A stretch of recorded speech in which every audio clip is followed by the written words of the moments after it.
We begin in Kaduna State, where the government has imposed a 24-hour curfew on the state capital following heightened tension over anticipated reprisals by a group of youths. There have been rumours of revenge attacks by some youths in the state capital, that is, following last Thursday's crisis at Kasuwan Mangini community in Kaduna local government area. Our correspondent reports that the residents of Kaduna metropolis have been on the edge as they scamper for safety. A combined team of security operatives, including soldiers, the police and civil defense officials, have taken over all the major roads and flashpoints in the state capital to avert any breakdown of law and order. We got information that some misguided youth gathered around Kujama because it's a market day and they want to, go on reprisal attack.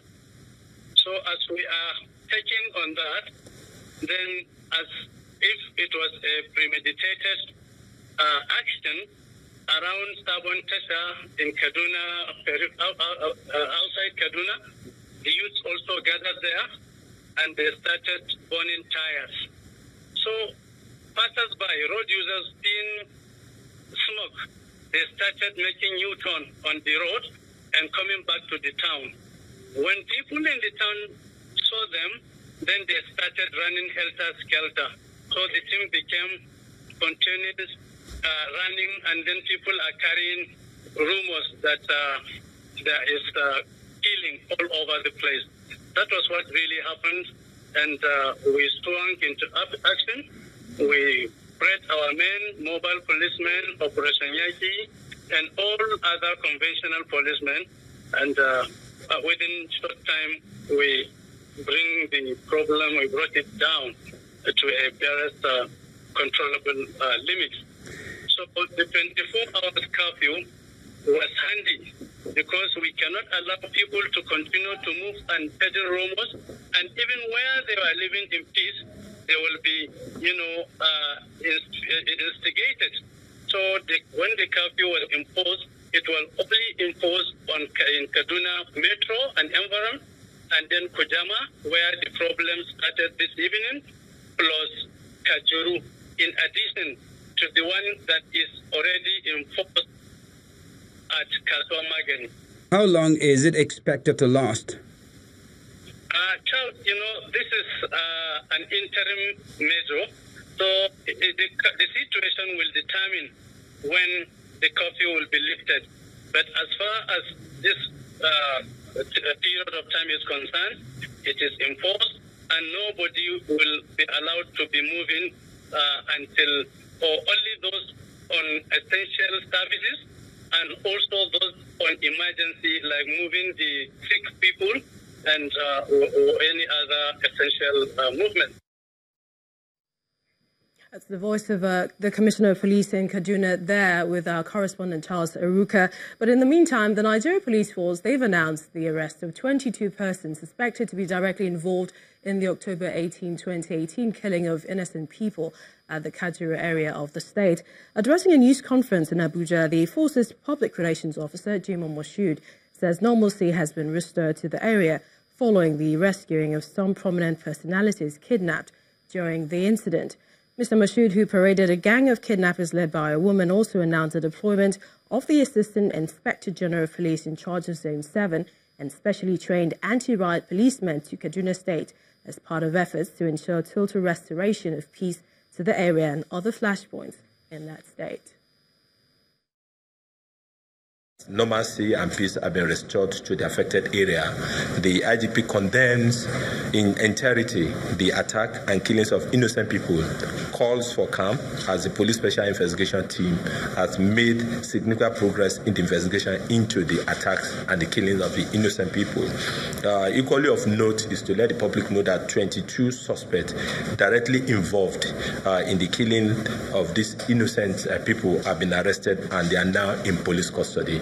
and they have been assisting the police further in the investigation into the incident. Equally of note is that some of the prominent personalities who were earlier kidnapped, some of them have been rescued by the investigation team, and they are currently being reunited with their family. The personnel of the Police Special Intervention Force will carry out 24 hours surveillance and patrol, stop and search operations, and continuous raid of identified criminal hideouts and black spot with a view to arrest promptly troublemakers and their sponsor, and nip in the bud any further attempt to cause violence or other criminality in the area. The deployment of the police personnel will equally cover communities, towns, villages, and vulnerable points, inclusive government and private infrastructures and facilities in Kasua, Magani, Kajuru local government area, and the environment. The Inspector General of Police wish to implore traditional rulers, religious leaders, public office holders, politicians, opinion leaders, parents, and guardians to prevail on their subjects and supporters, children and wards, to support the personnel of the Police Special Intervention Force in the discharge of this responsibility. Over in the northeast, suspected Boko Haram insurgents have attacked Mairari and Femari communities of Konduga local government area in Borno state. The assailants reportedly stormed the two towns in gun trucks and motorcycles at about 8 p.m. on Saturday, shooting sporadically to scare off villagers. Eyewitnesses say the locals scampered into nearby bushes for safety, even as the terrorists raided shops and homes, carting away food before setting them ablaze. The spokesperson of the Acting General Officer Commanding GOC 7th Division, Brigadier General Bulama Biu, told our correspondent that reinforcements have been sent to the area, which is now calm. The GOC has also confirmed a similar attack on farmers on Saturday morning in Kwayengeya, a village near Damboa local government area. According to a statement from the National Emergency Management Agency, the insurgents reportedly hacked 12 farmers to death with machetes as they worked on their farms. The statement says the bodies of the slain farmers have been recovered from nearby bushes. Boko Haram insurgents have recently intensified attacks on farmers, accusing them of passing information on the group to the military. The Vice President, Professor Osinbajo, has challenged traditional rulers in the country to remain credible, as their wisdom and leadership are critical to the sustenance of a truly democratic society. Professor Osinbajo gave this charge at a book launch in Ibadan, the Oyo State capital, to mark the 80th birthday of the Alaafin of Oyo, Oba Lamidi Adeyemi III. He pointed out that the monarch's 47-year reign has brought peace and unprecedented development in the entire Yoruba land. Also at the event, the state governor, Abiola Ajimobi, described the royal father as a monarch who has been instrumental to the enthronement of a peaceful state. The traditional ruler is the true custodian of the moral essence of the people. The true moral quintessence of the Yoruba race is Omoluabi, the virtuous man or woman, the man or woman of character. At the heart of that ethos called Omoluabi are the attributes of trustworthiness, reliability, honesty, and forthrightness.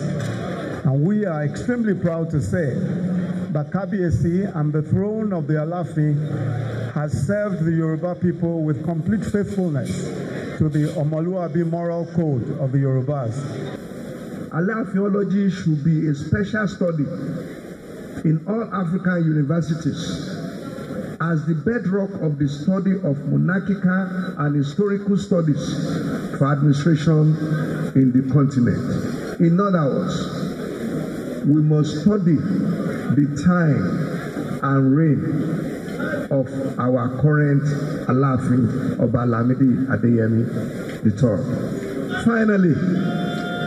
Finally, it is instructive to recommend to other traditional rulers to emulate the exemplary stature, disposition, exposure, experience, meaningful and impactful contribution of His Imperial Majesty Oba Lamidi Adeyemi III, not only to his immediate environment, not only to our state, but by extension, the whole of Africa.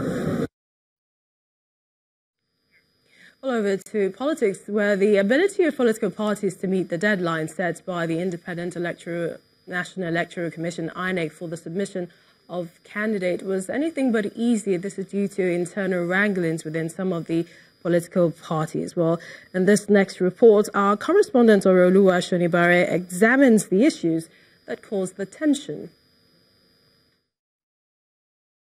Tomorrow will officially close the submission of nominations for presidential and national assembly.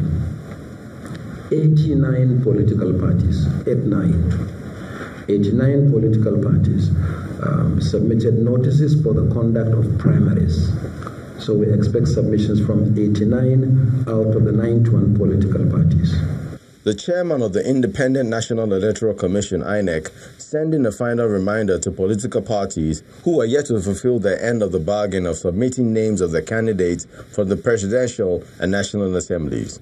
But these parties were way too busy, embroiled in several internal battles. There was a crisis within, which involved candidates claiming the right to the mantle. The All Progressive Grand Alliance, APGA, is an example of this scenario. In Anambra State, allegations of doctoring the ad hoc delegate list to favor some candidates were rife. I'm meant to know that they pasted a publication in the secretariat that I was disqualified because I didn't get the relevant waiver of being in the party for 18 months. And it was a shocking news to me because I didn't expect such. In Delta State, the legislative primaries conducted by the People's Democratic Party, PDP, ended in disarray. Another show of an inconclusive exercise.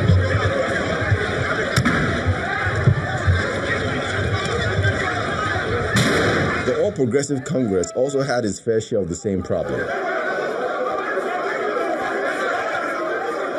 In Anambra, Edo, Delta, and Kaduna states, party members cried foul over discrepancies surrounding the primaries.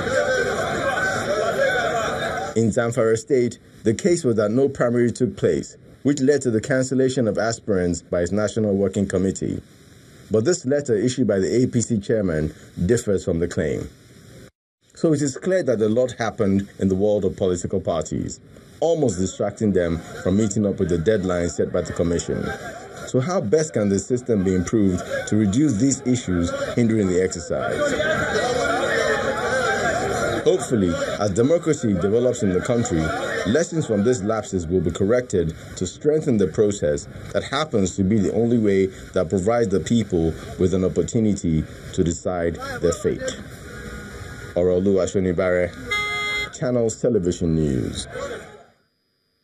Well, in part two, after the break, we've been joined by a senior lecturer at the Political Science Department, University of Lagos, Dr. Dele Ashiru. Plus, women protest an alleged intentional exclusion from playing active roles in the 2019 general elections. That's in a moment.